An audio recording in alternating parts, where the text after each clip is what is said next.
Bonjour à tous et à toutes, j'espère que vous allez bien. Aujourd'hui on s'intéresse à la Grande Grèce et la Sicile, nom donné au territoire grec situé en dehors de la Grèce continentale.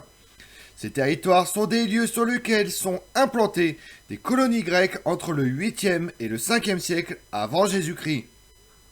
Ils désignent essentiellement les territoires du littoral de l'Italie et de la Sicile. Le terme de Grande Grèce est déjà utilisé à l'époque antique, puisqu'on le retrouve dans l'œuvre de Polybe. Vous en savoir plus sur la Grande Grèce et la Sicile? Venez avec moi. L'Italie du Sud, appelée dès l'Antiquité Grande Grèce, et la Sicile ont été largement colonisées par les Grecs entre le 8e et le 6e siècle avant Jésus-Christ. D'abord, des Eubéens établis avant le milieu du 8e siècle à Pithecus, l'île de Ischia au large de Naples, puis Cume, mais aussi en Sicile à Naxos, Léotonoi, Catane sur le détroit de Rhégion et Zanlé, Mésine, les Mégariens à Mégara, Ibléiae, les Corinthiens qui fondent Syracuse en 733, des Spartiates à Tarente, des Achéens à Sybaris, Crotone, des Locriens à Locrès, Épizéphyriens, les gens de Colophone à Cyrus, etc. Souvent, ces premières fondations essaiment par la suite de nouveaux établissements, comme Syracuse, qui s'implante à Acraï, à Casménaï au milieu du 7e siècle, avant de fonder Camarina au début du 6e siècle. Mais on aurait tort de croire que toute la Sicile et tout le sud de la botte italienne ont été convertis en terre grecque. Chaque colonie ne contrôle qu'un modeste territoire autour de sa ville.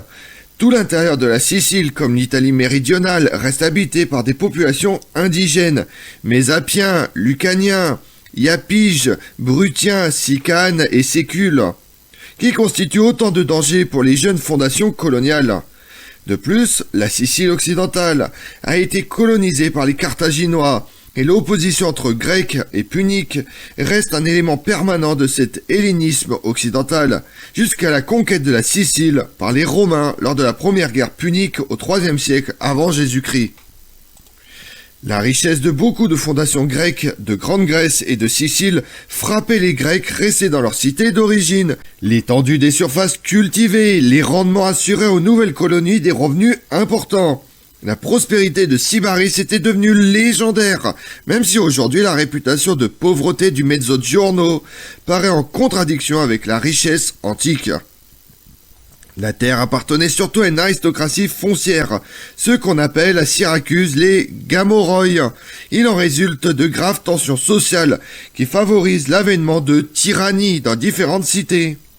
Ce régime est une caractéristique de ces régions, alors qu'en Grèce, la tyrannie disparaît à la fin du 6e siècle avant Jésus-Christ, avec les Pisistratides Hippias en 510 à Athènes, pour ne ressurgir qu'à l'époque hellénistique sous l'influence macédonienne.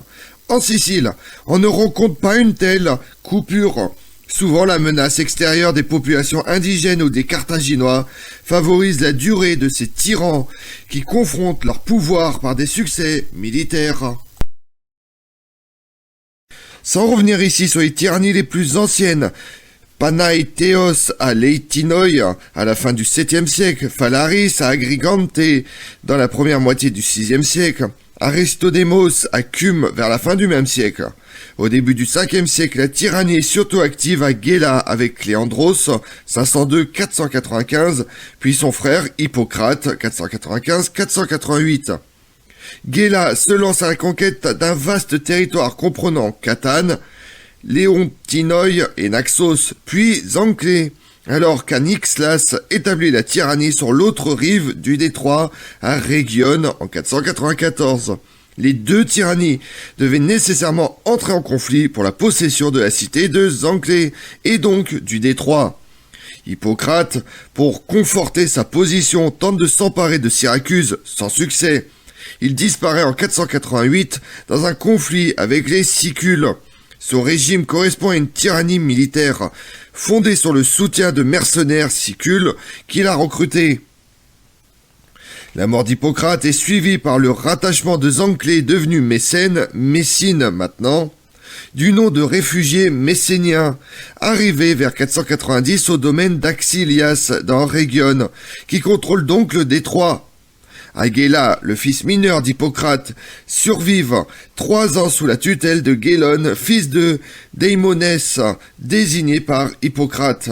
Gélon prend le pouvoir en 485. La tyrannie des Déimoménides, établie d'abord à Gela, s'établit la même année à Syracuse, conquise. Gélon établit son frère Hieron, tyran de Gela, et étend son autorité jusqu'à Mégara, Iblaé et Camirana, qui est détruite. Gélon installe le gros de Mégara comme citoyen Syracuse et vend les pauvres comme esclaves hors de Sicile, comme le raconte Hérodote. Ce qui donne à la tyrannie de Gélon un contenu social très différent de celui qui pouvait avoir les tyrannies de Grèce, souvent appuyées sur les couches populaires de la population. Gélon et Anaxilas rivalisent pour imposer leur hégémonie.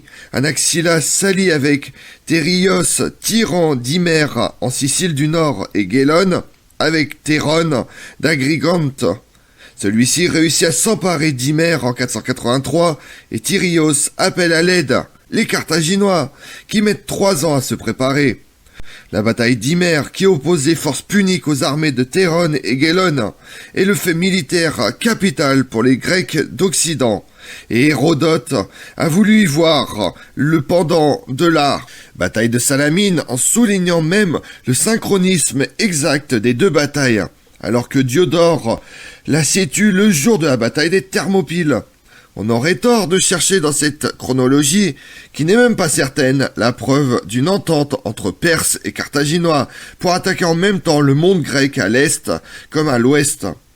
La victoire de Gélon est importante. Elle marque un recul provisoire de l'activité punique en Sicile occidentale et surtout un succès de Gélon et de Théron sur leurs rivaux, notamment Anaxilas de Rhégion, qui n'a pas pris part au combat, mais a interdit le passage de Gélon et de son armée par la voie maritime du détroit qu'il verrouille.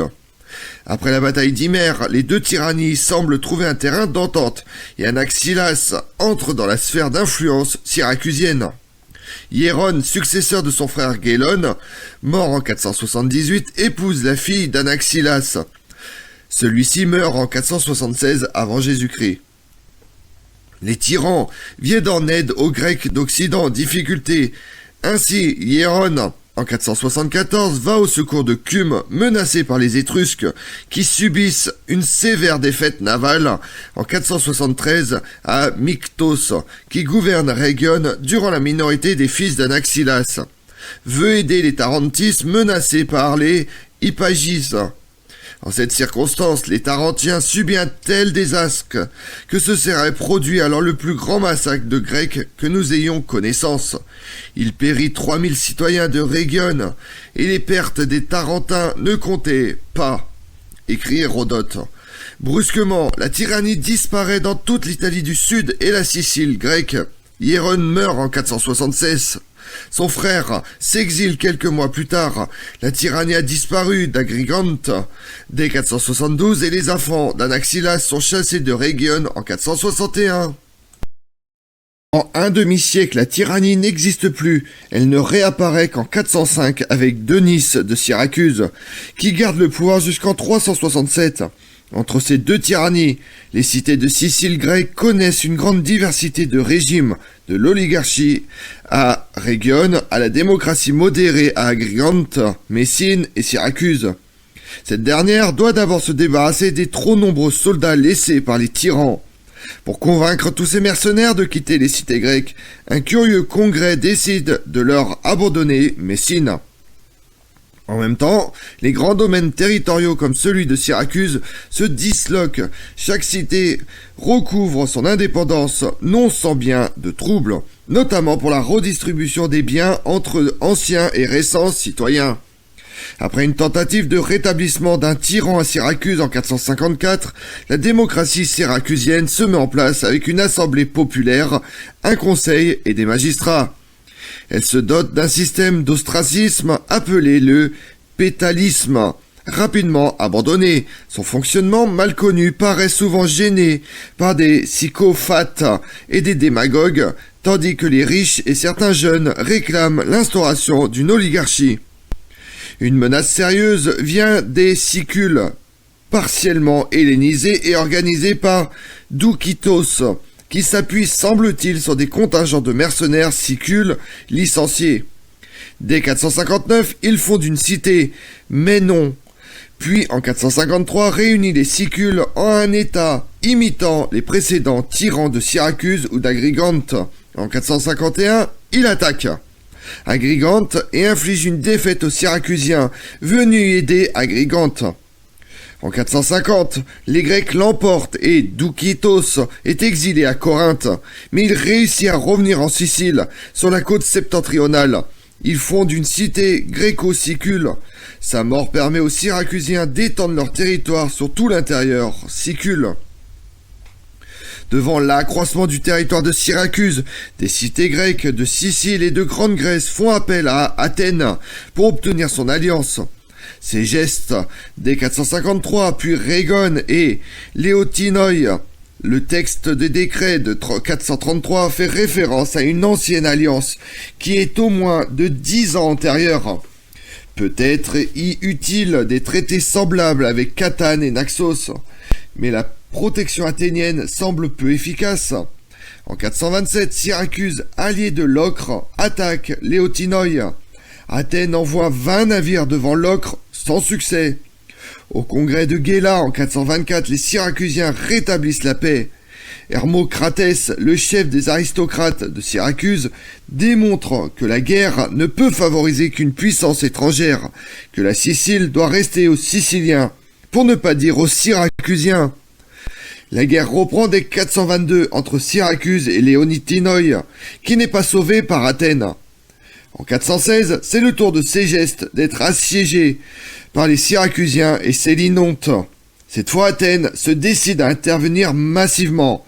C'est le début de la désastreuse expédition de Sicile, qui se termine, pour le corps expéditionnaire athénien, dans les carrières, les Latomies, proches de Syracuse.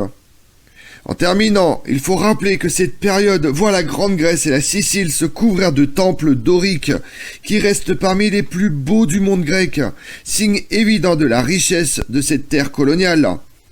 Les plus anciens remontent au VIe siècle, comme à Syracuse, les temples d'Apollon et de Zeus. On peut, dès 530, Sélinonte construit le temple C et F, tandis que le temple G date du premier tiers du 5e siècle. Il est contemporain du temple de Zeus olympien à Agrigante. En Italie du Sud, Paestum édifie 2 temples doriques avant la fin du VIe siècle, mais les constructions se poursuivent au Ve siècle, avec le temple de Poséidon ou d'Héra II à Paestum, temple d'Hymère pour commémorer la victoire de Gélone sur les Carthaginois, le temple d'Athéna à Syracuse, aujourd'hui incorporé à la cathédrale, le temple de la Concorde et de Héra à Agrigante, enfin le temple de Ségeste en Sicile occidentale. Comme on l'a vu, la Grande Grèce désigne les régions côtières du sud de l'Italie qui furent colonisées par divers cités-États grecs entre le 8e et le 5e siècle avant Jésus-Christ. La Sicile, bien qu'elle ait également été colonisée par les Grecs, n'est généralement pas incluse dans cette zone. Toutefois, des auteurs ultérieurs, tels que Strabon, ont inclus la Sicile dans le terme Grande Grèce, qui en est venu à désigner l'ensemble du monde grec. Je vous remercie d'avoir suivi cette vidéo en ma compagnie. Si vous voulez connaître mes autres vidéos, retrouvez-moi chaque matin à partir de 6h45 sur ma chaîne YouTube Tout sur l'Histoire avec Damien, mais également sur les réseaux sociaux, Twitter et Instagram, Histoire Damien.